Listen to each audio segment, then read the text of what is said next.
Mis hermanos, nos encontramos de nuevo aquí para el repaso de la lección. En esta oportunidad es la lección número 6 y en ella vamos a estudiar parte del capítulo 5 y el capítulo 7 del libro de los Hebreos. Pero para tener una idea de estos dos capítulos y lo que ellos nos enseñan, es importante tener pendiente dos cosas. Una, que cuando nuestros primeros padres pecaron, nosotros fuimos alejados de Dios. El pecado nos alejó de Dios y nuestra tendencia humana cambió. Ya nuestra tendencia no era el bien, sino el mal. Y eso produjo un abismo entre Dios y nosotros. ¿Sí? Y al tener una tendencia al mal, es imposible que queramos hacer el bien. Es como cuando tenemos dos imanes y los ponemos frente a frente, pero en polos iguales. Por decir, negativo con negativo se repelan. Bueno, nuestra naturaleza repela las cosas de Dios. Y para resolver ese problema, el ser humano no tenía una solución. Y Dios dio una solución en Cristo Jesús. Eso es lo primero que tenemos que tener en cuenta. Y lo segundo, para poder captar el mensaje de estos capítulos, es necesario conocer, tener una idea del ministerio sacerdotal del Antiguo Testamento, del sacerdocio levítico. Es decir, obligado tenemos que conocer algo, no algo, sino mucho de esto para poder entender. Si no, va a ser muy difícil que pudiésemos captar el mensaje que el apóstol Pablo quiere dar. ¿Ven?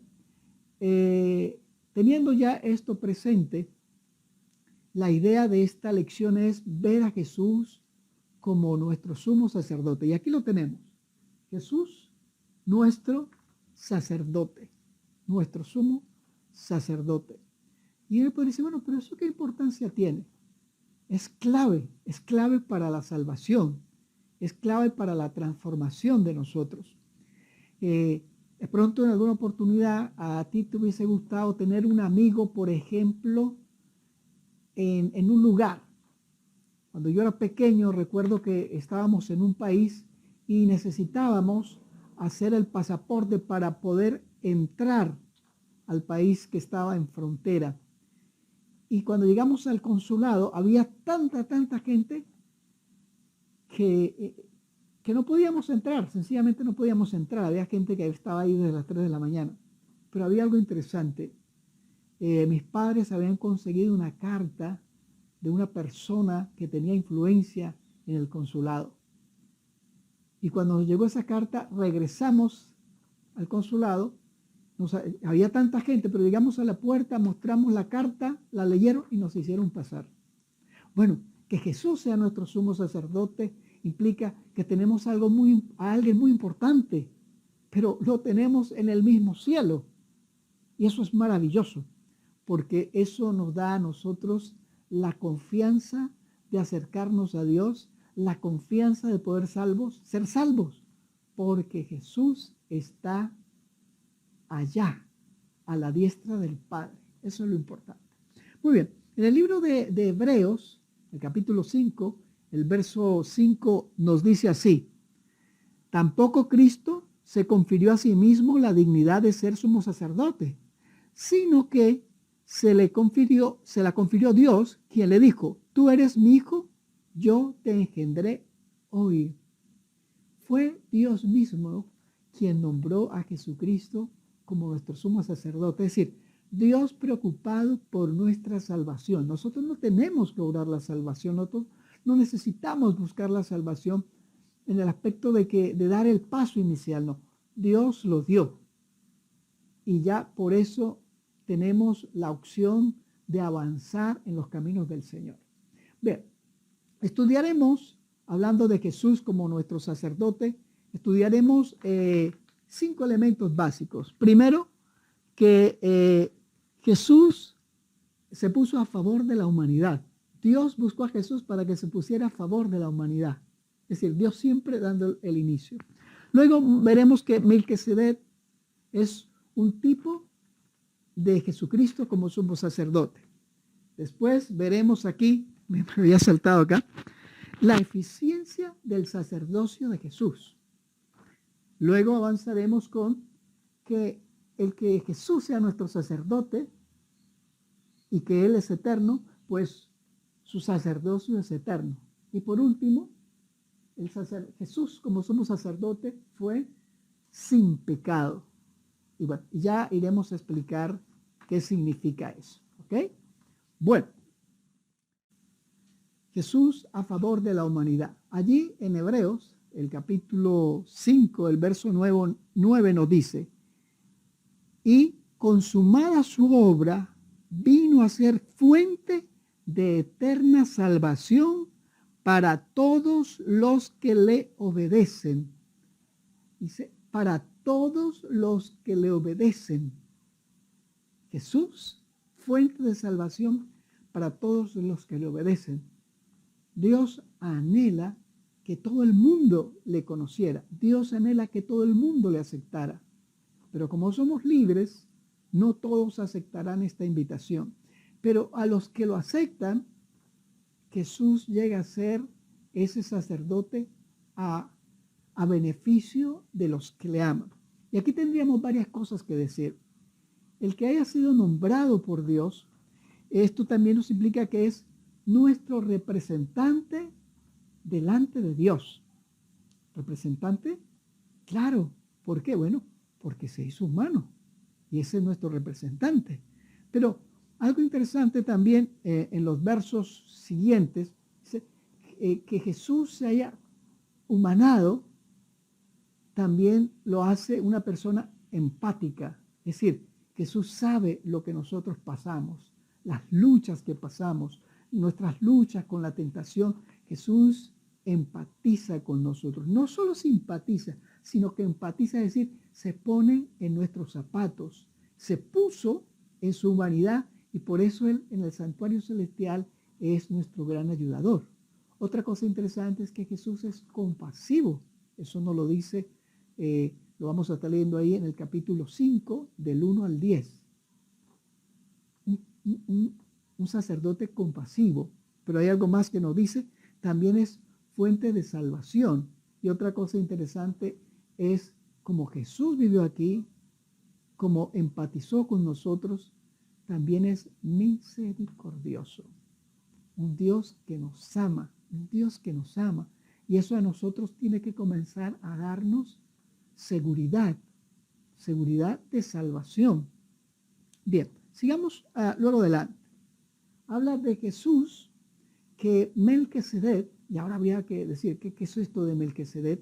Bueno, en el libro del Génesis nos habla que cuando Abraham fue a defender a su sobrino Lot y atacó a estos guerreros que habían llevado cautivos a Lot y a la gente de Sodoma y de la ciudad consiguiente, cuando llegó Abraham de haber vencido a estos captores y haber liberado a Lot y a los ciudadanos de Sodoma, cuando llegó lo estaba recibiendo un sacerdote llamado Melquisedec. Eso lo tenemos en el capítulo 15 del Génesis.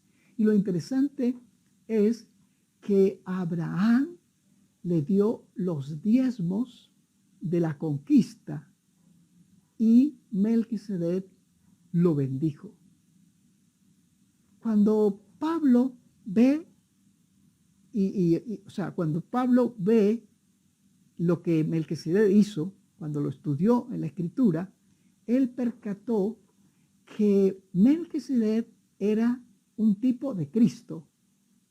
¿Por qué? Bueno, vamos a buscarlo allí ahora sí vamos a ir al capítulo 7 de Hebreos, el verso 2 y el verso 3. Dice así: y Abraham le dio el diezmo de todo. Melquisedec significa rey de paz, rey de justicia, rey de Salem. Y el verso 3 dice: nada se sabe de su padre, ni de su madre, ni de sus antepasados, ni tampoco del principio y del fin de su vida. Es semejante al Hijo de Dios en que permanece sacerdote para siempre. Y esto es algo interesante, porque la idea es que ese ejemplo del pasado, Pablo lo toma para hablar de Jesús. Jesús no era un sacerdote como Abraham, porque Abraham era, todos los que eran sacerdotes en Israel tenían que ser de la tribu de Leví, pero Jesús no era de la tribu de Leví, Jesús era de la tribu de Judá. Por eso, Melquisedec se convierte en un tipo de Jesús. ¿Por qué? Bueno, porque Jesús no era descendiente de los sacerdotes. Y otra cosa más interesante allí, hablando de Melquisedec, es que Melquisedec era rey y era sacerdote. Jesús hoy es rey y es sacerdote, es nuestro intercesor. Por eso vemos aquí una corona y un incensario, para tratar de ejemplificar eso. Bueno, entonces Jesús es rey, Jesús es nuestro intercesor, pero también es un sacerdote, hablando de Melquisedec, un sacerdote mayor que Aarón. Y ya con esto nos muestra que Jesús caducó el servicio de los sacerdotes y el servicio de los sacrificios, porque Jesús era mayor que el sacerdocio arónico, y Jesús no solo era mayor, sino que era el sacrificio real. Por eso Juan el Bautista, cuando ve a Jesús, dice: he ahí el Cordero de Dios que quita el pecado del mundo. Bueno, no olvidemos esa parte. Teniéndolo presente, entonces Jesús no sabemos, hablando de que no tuvo descendientes como descendientes de Leví, sino que era alguien distinto, así como Melquisedec. Vamos a seguir avanzando y hablamos de que el sacerdocio de Jesús fue eficiente. Y busquemos por ahí en nuestras Biblias el capítulo 7, el verso 11, que dice así. El 7, el verso 11, nos dice: si la perfección se hubiese podido alcanzar por el sacerdocio levítico, porque sobre esa base el pueblo recibió la ley, ¿qué necesidad habría aún de que se levantase otro sacerdote y que según el orden de Melquisedec y no el de Aarón? Bueno, Jesús tuvo un sacerdocio más eficiente porque él era un sacerdote eterno, porque él era el mismo sacrificio, pero por otras cosas más, un sacerdocio perfecto, porque Jesús era perfecto. Y otra cosa más que podemos decir es que Jesús, hablando de su sacerdocio, nos entra en un nuevo pacto. Ya no necesitábamos corderos, sacrificar corderos, pensando que un día vendría el Mesías. No, ya el Mesías había venido y ahora Jesús estaba en el mismo cielo, siendo nuestro sacerdote y nuestro cordero, y al mismo tiempo inaugurando un nuevo pacto. ¿Un nuevo pacto por qué? Porque era más eficaz lo que Jesús hizo. Ahora se cumple que Jesús quería escribir su ley en nuestros corazones, como lo dice a través de Jeremías. Jesús quería transformar al hombre. Hoy los seres humanos buscamos la forma de mejorar, y eso está bien, pero siempre será un mejoramiento de forma y no de fondo. Solo Dios puede hacer una transformación profunda en el ser humano. Otra cosa más, hablando de la eficiencia de Jesús, tuvimos un acceso más directo a Dios, porque Jesús está allá al lado del Padre. Algo más que debemos decir es que Jesús convirtió el sacerdocio levítico en algo transitorio y que ya no necesitábamos. Igualmente la ley de los sacrificios. Algo interesante es que Jesús es el sacrificio perfecto. Y por ser perfecto, Dios lo aceptó. Y esa aceptación es la que Jesús me da para que Dios me acepte. Bien, vamos a la siguiente. Jesús, un sumo sacerdote eterno. Y lo tenemos allí en el verso 17. Dice aquí, 7:17, dice: pues de él se afirma, tú eres sacerdote para siempre, según el orden de Melquisedec. Un sacerdote para siempre. Y sí, pero ¿y eso qué ventaja tiene? Voy a poner un ejemplo. Hace mucho tiempo atrás conocí una joven profesora, y ella hubo un tiempo que se quiso casar. Tuvo su novio y hicieron todos los planes para casarse, y un día decidieron ir antes de casarse, querían amueblar su casa, así que fueron en la camioneta a una ciudad portuaria donde no se pagaba impuestos por comprar productos, y allí compraron casi todo lo que necesitaban para amueblar su hogar: nevera, cocina, aire acondicionado, cama, en fin, todo. Pero viniendo hacia su ciudad original, hubo un accidente y el muchacho se mató. Y todas las promesas que este muchacho le había hecho, que se la hizo con toda la buena intención, no se pudieron cumplir porque ya no estaba. Bueno, Jesús nos ha prometido muchas cosas, pero Él las puede cumplir porque es eterno. Su sacerdocio es eterno. Y eso a nosotros nos da una confianza inmensa, porque nuestra vida es corta, pero la vida de Dios, de Jesús, no, es eterna. Así que siempre tendré la oportunidad de saber que Jesús estará ahí para mí todo el tiempo, todo el trayecto de mi vida. ¿Qué más podemos decir de eso? Bueno, un sacerdocio indestructible. Los sacerdotes levíticos morían, pero este no muere. Otra cosa más es que es insuperable. El sacerdocio de Jesús es insuperable. Nada puede compararse con el sacerdocio de Jesús. Jesús es un sacerdote eterno. Verso 25. Un sacerdote completo.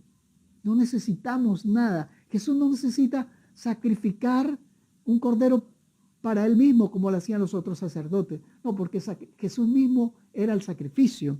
Y otra cosa más, en el versículo 21 dice que Dios juró por Jesús de hacerlo sacerdote para siempre.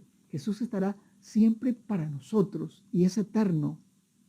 Y por último podríamos decir que eso nos da una certeza de salvación. Bien, y sigamos a la última parte. Jesús, nuestro sacerdote sin pecado. Y busquemos allí el verso 26 del capítulo 7. Dice así el 26. Tal sumo sacerdote nos convenía, santo, inocente, limpio, apartado de los pecadores y hecho más sublime que los cielos. Dice aquí, Jesús es santo, apartado para salvación, para nuestra salvación. Inocente, jamás pecó. Dice limpio. Otra cosa más es que apartado de los pecadores. Pero bueno, ¿cómo apartado de los pecadores?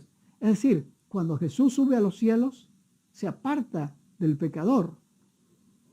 Pero también implica que Jesús jamás habría de relacionarse con el pecado. Y eso es muy importante para los que le aman, porque es esa vida sin pecado la que Jesús nos regala y la que Dios acepta. ¿Viste? Por eso es importante que Jesús fuera sin pecado. Y otra cosa más que podemos decir, que fue un sacrificio perfecto, el Cordero de Dios que quita el pecado del mundo. Algo más que le podemos sumar aquí, dice, más sublime que los cielos. ¿Pero qué significa eso? Bueno, cuando Jesús ascendió, se sentó al lado de Dios, a la diestra de Dios. O sea, Jesús también es Dios. Pero imagínate, o sea, tienes un sacerdote en el cielo que es Dios también. Con esto nos habla de que tenemos la gran certeza de que el amor de Dios está allí, intercediendo por nosotros. Entonces, un Jesús que murió a favor de la humanidad, un Melquisedec que muestra de que Jesús es un sacerdocio superior al levítico. Otra cosa que nos muestra, por ejemplo, la eficiencia del sacrificio de Jesús y de su sacerdocio. estará allí siempre para nosotros y sin pecado. Ese es el Jesús en que tú y yo podemos confiar. Y necesitamos ir asimilando esa verdad, porque a medida que vamos asimilando la verdad del sacerdocio de Jesús, cuando la vamos asimilando, algo que hace Jesús es que nos va transformando a medida que lo contemplamos. De pronto te parezca que tu vida cristiana no es la mejor, está bien. Bueno, ve y cuéntaselo a Jesús que está allá en el cielo, que Él empatiza contigo, que Él empatiza conmigo, que es misericordioso para ti y para mí. Entonces, teniendo ya eso presente, mi querido amigo y hermano, le invito hoy a que levantemos nuestros ojos a Jesús. Como dice Pablo, puesto los ojos en Jesús, o sea, allá, en el cielo, puestos allá, levantándonos de medio de este mundo lleno de tinieblas, y Jesús dándonos su luz, su seguridad de salvación, su vida impecable, su intercesión y sobre todo su empatía. Él sabe lo que luchas, Él sabe cuando eres tentado, Él sabe cuando eres vencido por la tentación, pero Jesús está allí para ayudarnos. No olvidemos esto. Bueno, teniendo ya estas cosas presentes, quisiera invitarte a orar. Pero antes de invitarte a orar, si te parece que esto ha sido bueno para ti, te pido que lo internalices, que vaya a ser una realidad en tu vida. Al mismo tiempo te invito a que lo compartas. Si tienes un maestro de escuela sabática, puedes compartirle esta herramienta que usamos hoy, que es un mapa mental, para que él pueda dar una clase que pueda ser más fácil, entendible, más fácil para todos los que están ahí. Al mismo tiempo se animen para estudiarlo. Muy bien, con reverencia tengamos una corta oración. Señor Jesús, gracias porque estás en el cielo como nuestro sumo sacerdote, regalándonos tus méritos. Aquí estamos, te entregamos nuestros corazones para pedirte, ayúdanos, límpianos cada vez más, Señor, y ayúdanos a recibir el beneficio de tu intercesión. Lo agradecemos en tu nombre, querido Jesús. Amén.